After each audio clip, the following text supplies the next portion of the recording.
Hello everyone, this is Vikrant Punia and I am pursuing BBSA and AH, that is the veterinary science. Actually आज हम इस video में जो topic cover करने वाले हैं वो ह्यूमन फिजियोलॉजी का फर्स्ट चैप्टर है, that is breathing and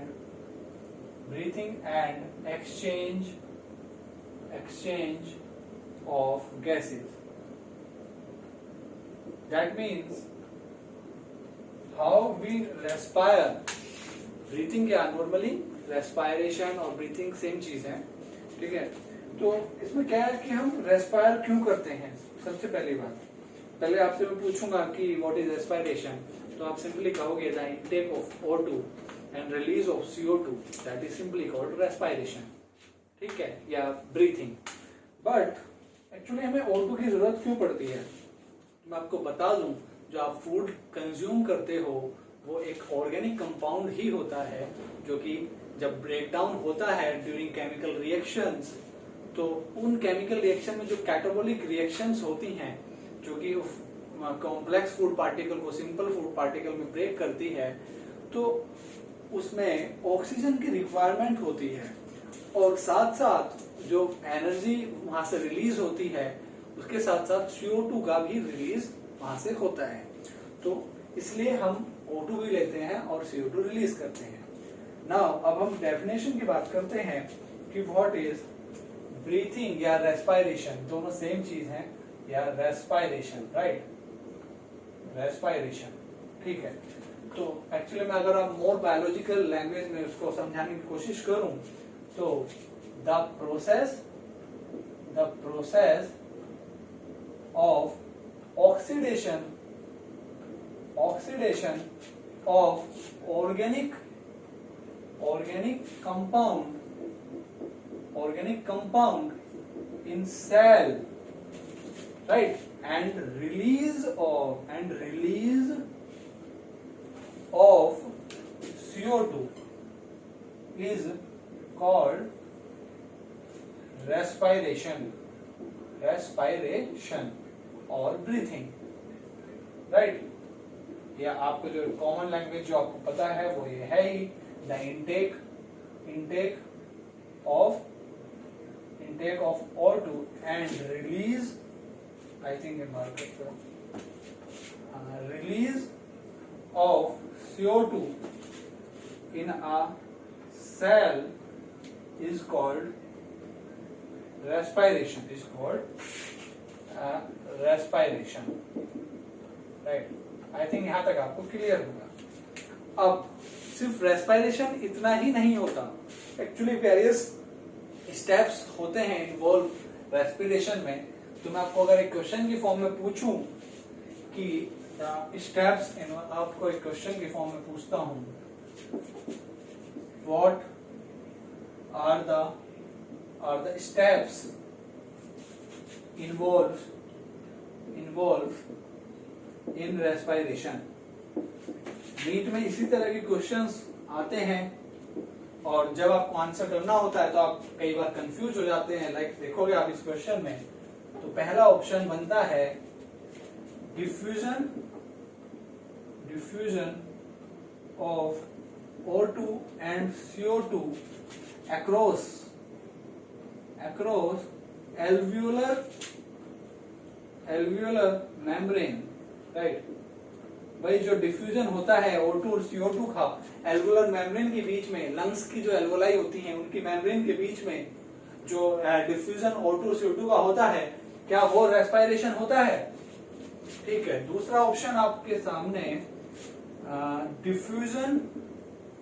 diffusion of O2 and CO2 in blood tissue. भाई जब आप O2 इनहेल करते हो और सेल्स से CO2 निकलता है, तो जो ब्लड के साथ उसका डिफ्यूजन होता है, तो क्या वो रेस्पायरेशन होता है, right. C option, transport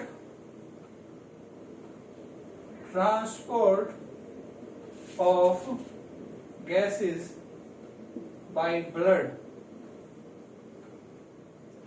and इसमें मैं एक्चुअली आपको 5 ऑप्शन देने वाला हूं आपके लिए और इजी हो जाएगा. The fourth option is utilisation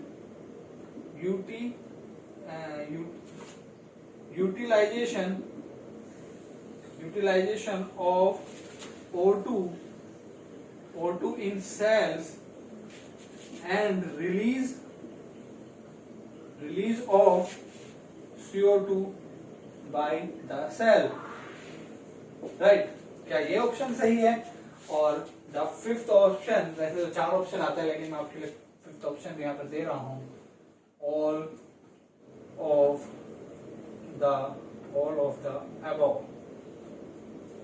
now tell, जो आप diffusion of O2 and CO2 in the blood tissue, क्या ये बात सही है? मेरे हिसाब से तो सही है. Transport of gases by the blood, भाई O2 का सेल्स तक जाना और CO2 का सेल से निकलकर वापस लंग्स में जाना और बाहर आना, क्या O2 का यूटिलाइजेशन होना सेल्स में ड्यूरिंग, यहाँ पे एक पॉइंट ऐड कर लो, ड्यूरिंग कैटाबोलिक रिएक्शन और release of CO2 by the cells, right. और fifth option is the all of the above. बताइए, तो इसका आंसर एक्चुअली ये चारों बातें सही हैं, ये रेस्पिरेशन को डिफाइन करती हैं, तो इसलिए हमारा आंसर जाएगा ई, ऑल ऑफ द अबव. सारे चारों पॉइंट्स सही हैं, करेक्ट हैं. यही स्टेप्स रेस्पिरेशन के टाइम पर इन्वॉल्व होते हैं, राइट. आई थिंक यहां तक आपको क्लियर होगा. अब बात करते हैं रेस्पिरेटरी ऑर्गन्स के बारे में. तो जैसे कि आप सभी जानते हो, in humans respiratory organ is the lungs, right. लेकिन अर्थ पर सिर्फ ह्यूमन ही नहीं है, अर्थ पर there are various large variety of organism, right. बहुत सारी वैरायटी प्रेजेंट है, तो उनके बारे में भी हम देखते हैं. जैसे कि मैं पहले कुछ एग्जांपल्स लूंगा. एग्जांपल्स आप बताओगे मुझे कि उसके अंदर रेस्पिरेटरी ऑर्गन क्या है. रेस्पिरेटरी ऑर्गन क्या है, राइट.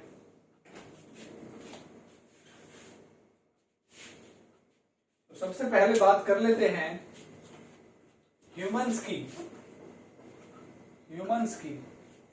तो ह्यूमंस की, मैमल्स की बात करते हैं. मैमल्स, ठीक है. मैमल्स में सारे एनिमल्स भी आते हैं, हम ह्यूमंस भी आते हैं. Mammals, humans, reptiles like snakes, reptiles. तो इनके अंदर जो रेस्पिरेटरी ऑर्गन होता है वो क्या होता है? Lungs are the respiratory organ. Now हम बात करते हैं अर्थवॉर्म की, फ्रॉग की.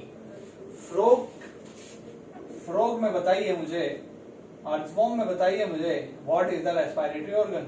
क्या उनके पास भी लंग्स होते हैं? नहीं. ये जो अपना रेस्पिरेशन करते हैं वो with the help of moist skin के हेल्प से, मॉइस्ट स्किन या क्यूटिकल्स इसमें होते हैं, स्किन में छोटे छोटे छेद जिसे आप कह सकते हो, उनके थ्रू ये रेस्पिरेशन करते हैं, राइट. अब आगे बढ़ते हैं हम. अगर आगे चलें तो कुछ फाइलम्स होते हैं एनिमल किंगडम में, आपने पढ़ा होगा क्लास 11th में, लाइक स्पॉन्जेस,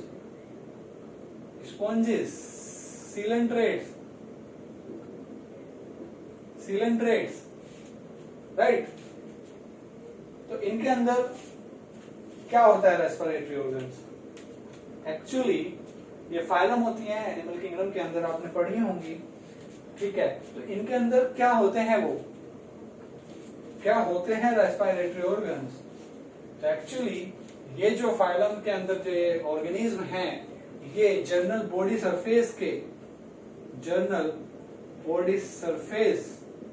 सरफेस की हेल्प से एक्सचेंज ऑफ गैसेस करते हैं, या प्लाज्मा मेम्ब्रेन कह सकते हैं. प्लाज्मा मेम्ब्रेन, की हेल्प से ये अपना रेस्पिरेशन करते हैं। अब इसके आगे और आपके सिलेबस में किन किन ऑर्गेनिज्म की बात की गई है वो हम देखते हैं। आपने मोस्ट कॉमनली बचपन से सुनते आ रहे हैं फिश। फिश के अंदर कहां से रेस्पिरेशन होता है, क्या रेस्पिरेटरी ऑर्गन होते हैं बताइए। फिश के साथ साथ ऑर्थोपोडा भी आता है, ऑर्थोपोडा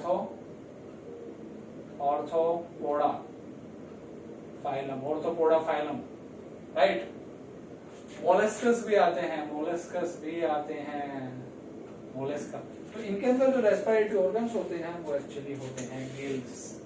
आपने बचपन से पढ़ा होगा, गिल्स की हेल्प से रेस्पिरेशन करते हैं, इनहेल करते हैं O2 को, रिलीज आउट करते हैं CO2 को। नाउ द लास्ट ऑर्गेनिज्म जो आपके सिलेबस में है वो है इंसेक्ट्स। इंसेक्ट्स बताइए, इंसेक्ट्स कैसे रेस्पिरेशन करते हैं।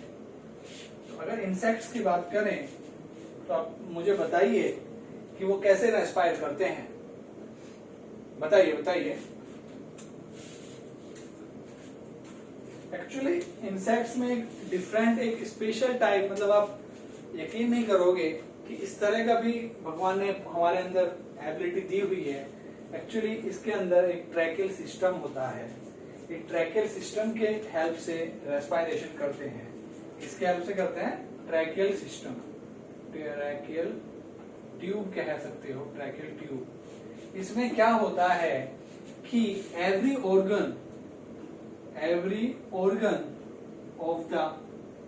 organ is in direct contact, that means जो CO2, O2 और CO2 का जो रिलीज और इनटेक होता है वो हर ऑर्गन के साथ डायरेक्ट होता है। यहाँ पर कोई लंग्स नहीं होते, यहाँ पर कोई गिल्स नहीं होते, यहाँ पर किसी जनरल बॉडी सरफेस के थ्रू नहीं होता। यहाँ पर हर ऑर्गन का डायरेक्ट O2 उसको डायरेक्ट मिलती है और CO2 भी डायरेक्ट वो रिलीज करता है। तो देखो आपने कभी सोचा भी नहीं होगा कि ऐसा सिस्टम भी गॉड ने हमारे लिए बनाया हुआ है, राइट। अब इसके बाद हम बात करेंगे ह्यूमन रेस्पिरेटरी सिस्टम के बारे में, ठीक है। आई थिंक आपको यहाँ तक इतना क्लियर होगा। हम आगे बढ़ते हैं, राइट।